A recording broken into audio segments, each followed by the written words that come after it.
ઓમ શ્રી ગણેશાય નમઃ. જય શ્રી કૃષ્ણ મિત્રો. સફલા એકાદશીની આપણે વાર્તા સાંભળીશું. ઓમ નમો ભગવતે વાસુદેવાય. સફલા એકાદશીની વ્રત કથા આપણે સાંભળીશું, જે સ્વયં ભગવાન કૃષ્ણએ રૂક્ષ્મણીજીને સંભળાવી છે. સાક્ષાત ભગવાનના મુખેથી કહેલી આ કથાને સાંભળવા માત્રથી બધા જ પાપ નષ્ટ થાય છે. માટે ભક્તગણો, તમને બધાને નિવેદન છે કે સફલા એકાદશી વ્રત કરનાર લોકો અને ન કર્યું હોય એ પણ આ કથાને પૂરી શ્રદ્ધા ભાવથી સાંભળે અને અંત સુધી સાંભળે, જેથી આ એકાદશીનું મહાત્મય તમને જાણવા મળે અને આ એકાદશીનું વ્રત કેમ રાખવાનું છે, કેવી રીતે રાખવાનું છે, અને સાથે આપણે આ વિડીયોમાં જાણીશું કે સફલા એકાદશીના વ્રત રાખવાની સાચી વિધિ શું છે, આનું મહાત્મય શું છે, પુણ્યફળ શું છે. તો સર્વ કંઈ આપણે આ વિડીયોમાં સાંભળીએ. ઓમ નમો ભગવતે વાસુદેવાય. એકવાર ભગવાન શ્રી કૃષ્ણ તેમની દ્વારકા નગરીમાં તેમના સિંહાસન ઉપર બેઠા હતા. એ સમયે માં રૂક્ષ્મણી વ્યાકુળ થઈ ભગવાન શ્રી કૃષ્ણ પાસે આવે છે અને ભગવાનને પ્રણામ કરે છે.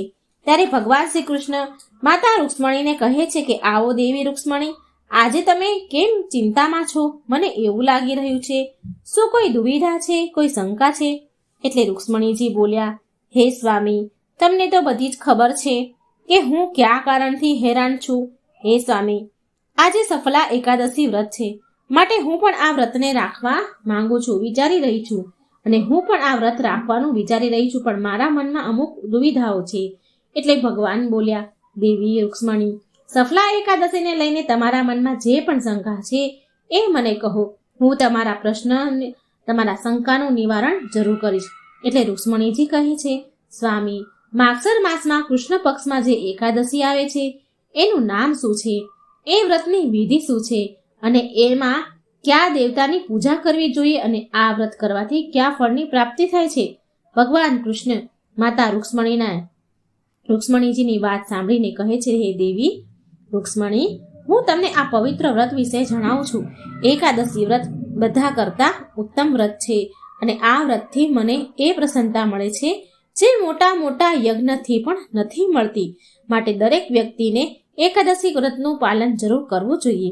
માગસર માસમાં કૃષ્ણ પક્ષમાં સફલા એકાદશી આવે છે.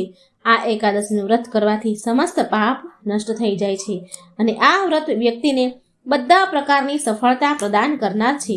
જે પણ માનવ આ વ્રતને વિધિ વિધાનથી સંપૂર્ણ કરે છે, એના ઘરમાં સદા સુખ, શાંતિ અને વૈભવની કમી નથી રહેતી. માતા લક્ષ્મી સદાય એના ઘરમાં નિવાસ કરે છે. હે દેવી, આ દિવસે ભગવાન નારાયણની પૂજા કરવામાં આવે છે. સંપૂર્ણ વિધિ સાથે એમની પૂજા કરવી જોઈએ.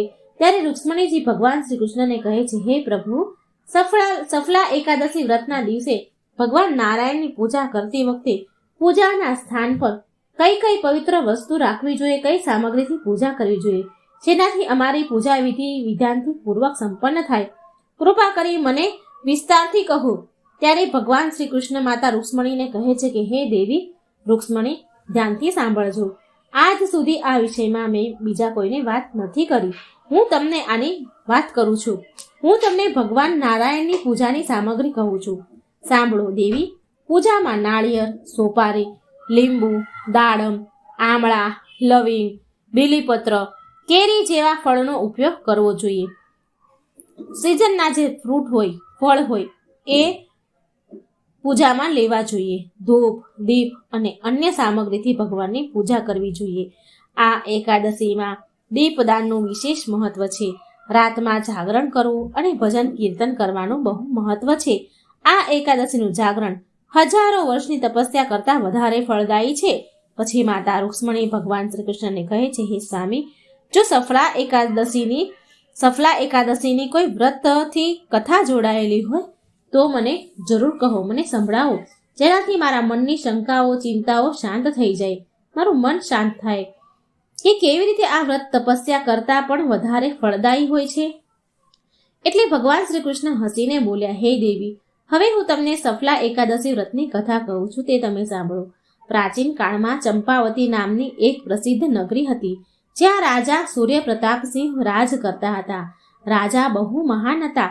એ ગરીબ અને અમીરમાં કોઈ ભેદભાવ રાખતા ન હતા રાજા એના સમયના બહુ ન્યાયપ્રિય રાજા હતા. એમને 5 પુત્ર હતા. તેના નામ આ પ્રમાણે છે. સૌથી મોટા પુત્રનું નામ આરણ્ય હતું. એનાથી નાના પુત્રનું નામ વિક્રાંત હતું. ત્રીજા પુત્રનું નામ પ્રભાકર હતું. ચોથા પુત્રનું નામ સત્યવ્રત હતું. 5મા પુત્રનું નામ હરિકેશ હતું. એમાંથી સૌથી મોટો પુત્ર ખરાબ કામમાં લુપ્ત રહેતો હતો. એ પારકી સ્ત્રી પાછળ ભાગતો, વેશ્યાને સાથે રહે અને તેના પિતાના ધનને પાપ કર્મમાં ખર્ચ કરે. એ બ્રાહ્મણો, દેવતાઓ અને વૈષ્ણવોની નિંદા કરતો હતો અને તેને કોઈ સારા ધાર્મિક કાર્યમાં રુચિ પણ હતી નહીં. એ ભગવાનને પણ અપશબ્દ બોલી જતો હતો. રાજા સૂર્યપ્રતાપસિંહ તેના દીકરાને બહુ સમજાવ્યો પણ તે માન્યો નહીં. એના એવા દુષ્ટ કર્મોથી દુઃખી થઈને રાજાએ આરણ્યને ઘરેથી બહાર નીકાળી દીધો. આરણ્ય જંગલ તરફ ચાલવા લાગ્યો. જંગલમાં ગયો. એ એક ઘનઘોર જંગલમાં ચાલ્યો ગયો. ત્યાં એણે માંસ અને વૃક્ષોના ફળ ખાઈને તેનું જીવન વ્યાપન શરૂ કર્યું. એ હજી પણ એના પાપ કર્મમાંથી બહાર નહોતો આવ્યો અને ચોરી ડકેતી કરીને નગરના લોકોને હેરાન કરતો હતો. એક દિવસ તે ચોરી કરવા માટે નગરમાં આવ્યો, પણ સિપાહીએ તેને જોઈ ગયા અને પકડી લીધો. જ્યારે તેણે તેની ઓળખાણ આપી કે એ રાજા સૂર્યપ્રતાપસિંહનો પુત્ર છે, તો સિપાહીઓએ તેને છોડી દીધો. ત્યાર પછી એ પાછો જંગલમાં આવી ગયો. જંગલમાં આરણ્યનું રહેવાનું એક બહુ જૂના પીપળાના ઝાડ નીચે હતું. એ ઝાડને ત્યાંના લોકો એક દેવતાના રૂપમાં પૂજતા હતા. આરણ્ય ત્યાં જ રહેવા લાગ્યો અને તેની ખરાબ આદતોમાં લાગેલો રહ્યો. કેટલાય વર્ષો બાદ એકવાર અજાણતા જ એનાથી સફલા એકાદશીનું વ્રત થઈ ગયું. માગસર માસની 10મીએ એણે માત્ર ફળ ખાધા અને વસ્ત્રહીન હોવાના કારણે રાતભર ઠંડીમાં ઠરતો રહ્યો. ના તેને ઊંઘ આવી કે ના તેને આરામ થયો. પૂરી રાત તે ઠંડીથી પીડાતો રહ્યો. બીજા દિવસે પણ સફલા એકાદશીના દિવસે ઠંડી અને ભૂખના કારણે બેભાન પડ્યો રહ્યો. બપોરના સમયે તે ભાનમાં આવ્યો. સૂર્યની તાપ આવ્યો એટલે ગરમીમાં તેને ભાન આવ્યું. ભાનમાં આવ્યા પછી તેણે ચારેય બાજુ જોયું. તેના કોઈ ઠેકાણા જ નહીં. તેના ઠેકાણે જઈ થોડા ફળ ભેગા કર્યા અને પછી એણે એ ફળને પીપળાના થડમાં રાખીને કહ્યું કે હે લક્ષ્મીપતિ ભગવાન વિષ્ણુ, હું આ ફળને તમને અર્પણ કરું છું. તમે આનાથી સંતુષ્ટ થાઓ. આમ અજાણે તેણે ભગવાનની પૂજા કરી. એ રાત્રે ફરીથી એણે ઠંડીના કારણે જાગરણ કર્યું. ઠંડીના કારણે એને ઊંઘ આવી નહીં, આરામ થયો નહીં, પીડાતો રહ્યો. આવી રીતે તેણે સફલા એકાદશીનું વ્રત કોઈ આયોજન વગર જ નક્કી કર્યા વગર, સંકલ્પ કર્યા વગર જ કરી લીધું. આ અજાણે થયેલા વ્રતથી ભગવાન વિષ્ણુ પ્રસન્ન થયા. તેમણે તેની આત્માને પવિત્ર કરી અને તેને બધા પાપમાંથી મુક્ત કર્યો. અને થોડા સમય બાદ તે પીપળાના ઝાડમાંથી ભગવાન વિષ્ણુ સ્વયં પ્રગટ થયા અને કહ્યું કે તારા સંચિત પુણ્યના કારણે આ એકાદશીનું વ્રત પૂરું થયું છે. હવે તું તારા પાપથી મુક્ત થઈ ગયો છે. જા, તું તારા પિતાના અને ભાઈ પાસે ચાલ્યો જા. એ તારો સ્વીકાર કરશે અને તારું જીવન સફળ થઈ જશે.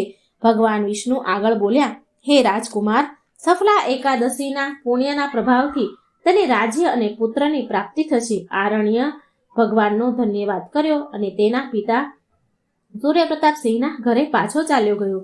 તેના બદલાયેલા સ્વભાવથી રાજા અને તેના ભાઈઓ પ્રસન્ન થયા.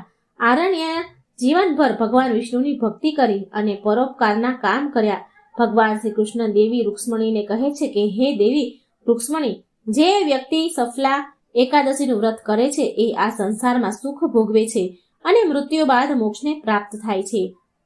આ વ્રતને કરનાર વ્યક્તિનું જીવન ધન્ય થઈ જાય છે. આ વ્રતના પુણ્યના પ્રભાવથી બધા પાપ નષ્ટ થઈ જાય છે. આ વ્રતના પાલન કરવાથી એ ફળ મળે છે જે રાજસુ યજ્ઞ કરવાથી પ્રાપ્ત થાય છે. જે લોકો સફલા એકાદશીનું વ્રતનું પાલન કરે છે એ આ સંસારના સૌથી ભાગ્યશાળી વ્યક્તિ છે. આ વ્રત ભગવાન વિષ્ણુની કૃપા અને અંતે મોક્ષને પ્રદાન કરનાર છે. આ કથા સાંભળવાથી, વાંચવાથી કે સંભળાવાથી પુણ્ય ફળ મળે છે, જીવન સફળ બને છે.